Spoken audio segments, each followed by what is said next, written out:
कांग्रेस के युवा नेता शशांक शेखर ने भाजपा द्वारा बुलाए गए बिहार बंद को हास्यास्पद करार दिया है।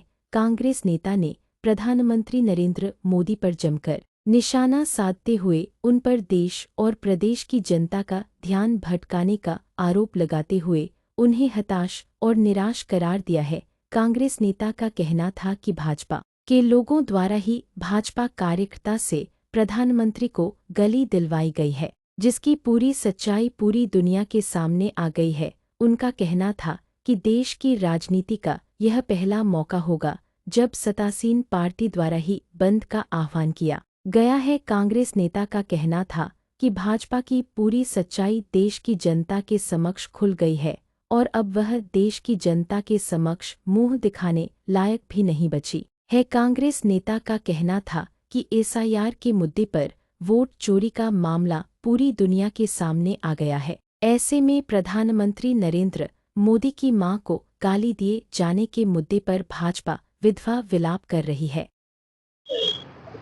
बहुत हास्यास्पद है। आप देखिए तो ये शायद पहली बार हो रहा होगा कि सत्ता पक्ष में कोई बैठी हुई पार्टी बंद का आह्वान कर रही है। अरे भाई, अगर आपको इतनी आपत्ति है तो आपने उस बंदे को अरेस्ट किया है। अरेस्ट करते के साथ आपको ये भी पता चला है, ये आप क्यों नहीं बता रहे जनता को कि वो आपका ही आदमी है, भाजपा का ही कार्यकर्ता है, जो हमारे मन से चढ़ के आप मुद्दा विहीन हो चुके थे, आपके पास कुछ बचा नहीं था कहने के लिए, तो आप मुद्दा बनाने के लिए, और मोदी जी की पुरानी आदत है रोने की, तो अलग अलग जगह जाके अलग अलग तरीके से रोते हैं कि मुझे गाली दी। भाई, गाली देने में जो महारत आपकी पार्टी के लोगों की है वैसी किसकी है?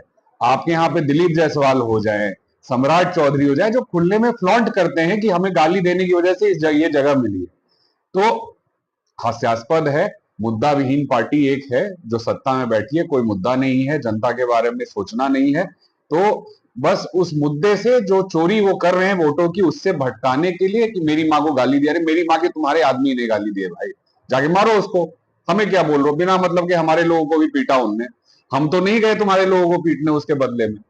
तो हास्यास्पद है, इस पे ध्यान ना दिया जाए, मुद्दे से भटकाने वाली बात है। मुद्दे पे बने रहेंगे। वोटों की जो चोरी है वो रोकने के लिए हम तत्पर हैं, और आप देखिएगा कुछ समय में एक और धमाका होने वाला है।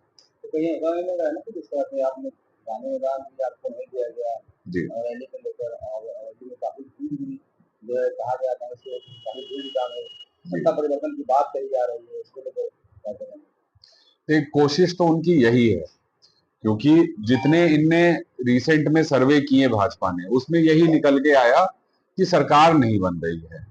तो उसके बाद ये एसआईआर का हथकंडा लेके आया गया। उनके तीन जो बंदर हैं, ईडी, सीबीआई और इलेक्शन कमीशन, तो इलेक्शन कमीशन के हत्थे से उनने ये कांड शुरू किया जिसके तरीके से वो कुछ वोटों को हटा सके जो उन्हें नहीं जाने वाले थे, और ये चोरी बीच में ही पकड़ ली गई। तो इस वजह से अलग अलग तरीके से मुद्दे से भटकाने के लिए वो लगे हुए हैं, लेकिन हम हटने वाले नहीं हैं। वो परमिशन दे, परमिशन ना दे, अभिव्यक्ति की आजादी है इस देश में, हम लगे रहेंगे और हम अपना विरोध प्रदर्शन और उस रास्ते पे लोगों को पकड़ने का जो कोशिश है वो चलता रहेगा। देखा जा रहा है